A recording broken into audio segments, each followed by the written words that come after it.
This is HCTV.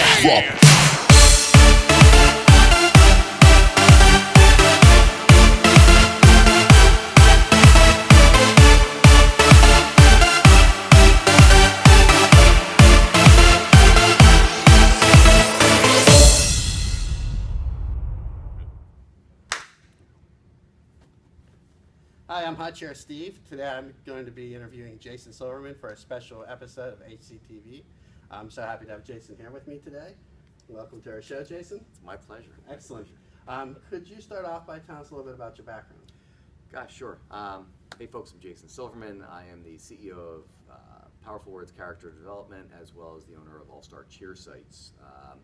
I have the opportunity of working with owners of after-school activity centers worldwide, and helping them to more positively impact their members, grow their businesses, and pretty much just lead a better and more fulfilled life.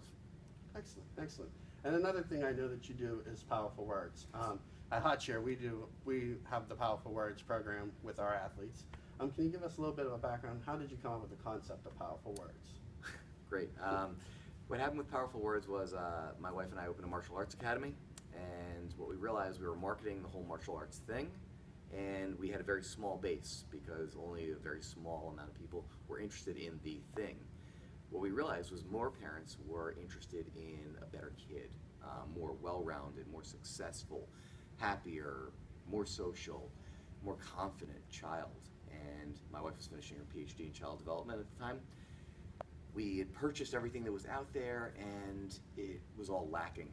So she put together our initial version of Powerful Words, which is a full-done character education system, and we test marketed it with our clients. We learned a whole lot about what didn't work, and even more about what did work. And that actually led to one of my chief instructors leaving to open his own school. Okay, great. Following up with that, Jason, how do you feel that benefits the children themselves, the actual athletes that participate in that program? Well, if you think about any athletic endeavor, cheer, gymnastics, dance, whatever it is, there is the physical side and there's the mental side. Now, with the physical side, you've got that, but there's more to it than that. What we found is it's about perseverance, it's about grit, it's about really understanding what those character skills are that give them that extra edge when they're unable to initially learn a skill, when they're plateauing, when they're face diving, whatever they're doing. They actually need the mental sometimes more than the physical, and giving them that full education and experience and understanding, hey, this is what's happening, and I now understand what perseverance means. And I've heard that from my coaches in a way that I understand. I can digest it, it makes sense to me, and I can use that as a springboard to make my physical skills even better. And what I've seen over the years, we've been doing this now close to 15 years, nobody ever comes back and tells me, gosh, the physical experience was really the best thing. They come back and say, what I really benefited from was becoming a better person. And that's what they always thank me for, and that's actually what gets them to that next level in their own lives. Absolutely. And then, as far as that goes, how did the parents get involved in that? What benefits for the parents out? Well, let's face it, right? Very few parents can actually do what your coaches can do. Right. Okay?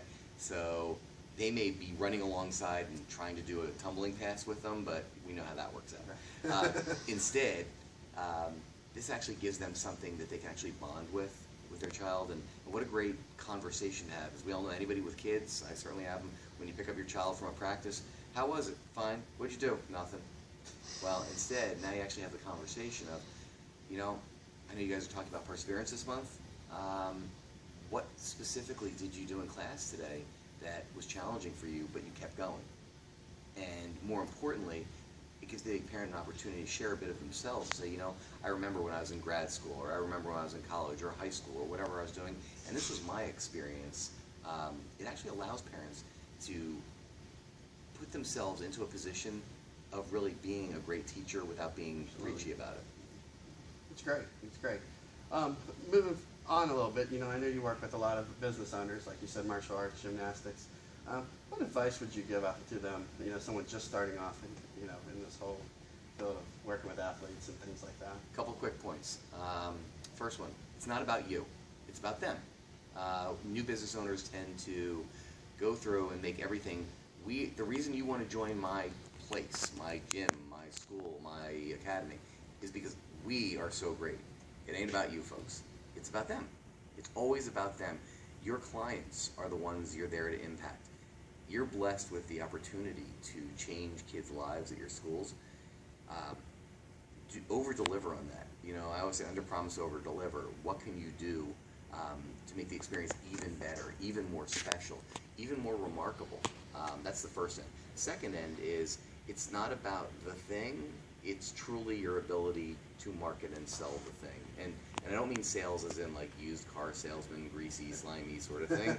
I mean it really on the end of can you cite the value and benefit to the end user with what your product does, and most importantly, are you creating a good product of your product? So when somebody leaves HotCheer after they've been with you 11 years, 12 years, longer than that, what does that look like? You know, is it a strong, confident, successful, happy athlete, well-rounded? They've got great friends. They've got great physical ability, but they're also just super fantastic people. Focus on that. The money comes later. Sure. One thing I've learned in business is you don't get first and then give. You absolutely have to give. So if you're focusing on providing the opportunity and providing the experience and providing just such an amazing time for your people, you can't help but be successful.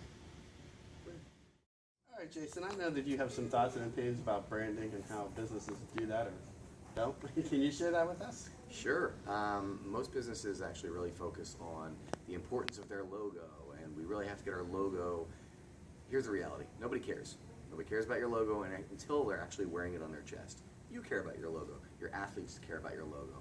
However, from a branding perspective, unless you actually have the marketing budget of a Disney or a Coca-Cola or a Mercedes, it's very challenging to quote-unquote brand yourself. Instead, focus on delivering your message. Figure out, we call it FOMA, front of mind awareness. What is your message? I know for me, my own message is, hi, my name is Jason Silverman. I'm a cheer gym marketing expert. I help owners in the cheer gym world to get more students, make more money, and live the life of their dreams. That's my message.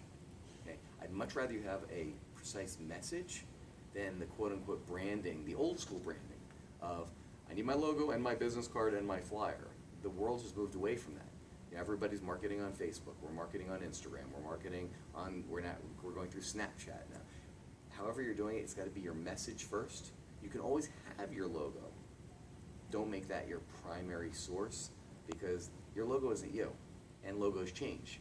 And all of a sudden now we've changed colors, or we changed this, and now you're locked into everything. So focus first on developing what your message is. Get that into the front of everybody's mind every single time. So whatever your message is, it's on every single marketing piece that goes out. It's on every calendar. Anything you put in somebody's hand, anything you email to somebody, anything on your website, every email, it's always there. They're like, oh yeah, of course. Well, that's HotCheer. They do this. Sure. That's definitely with every market today, the social media world. That's the new thing. Well, thank you so much once again, Jason. My pleasure. And, we'll be talking again soon. Sounds great. Great. Thanks. This week's Twitter question comes from Asia Dove, and she's asking if there are any Bring a Friend practices scheduled before choreography.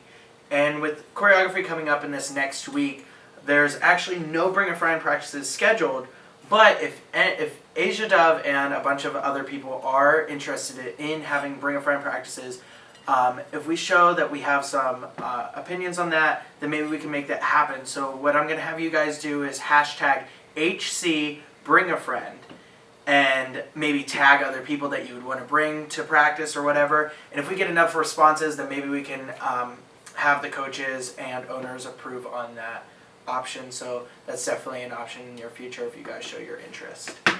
We're also, this week, we did a Toiletry Drive, and I'm going to draw the winners of this competition, which was if you brought in a toiletry item for the Rainbow Kitchen, which is a nonprofit community service organization in our area. If you brought in a toiletry item, you're able to submit a ticket with your name and phone number, and you had the option of winning a free private lesson or from a like $25 gift certificate from a range of options, including the Pro Shop, cinema, trampoline park, Starbucks, and Dunkin' Donuts. So I'm going to go ahead and pick that right now. And our winner is Kaylee Waller. HC Steve will be happy to contact you today for you to claim your prize.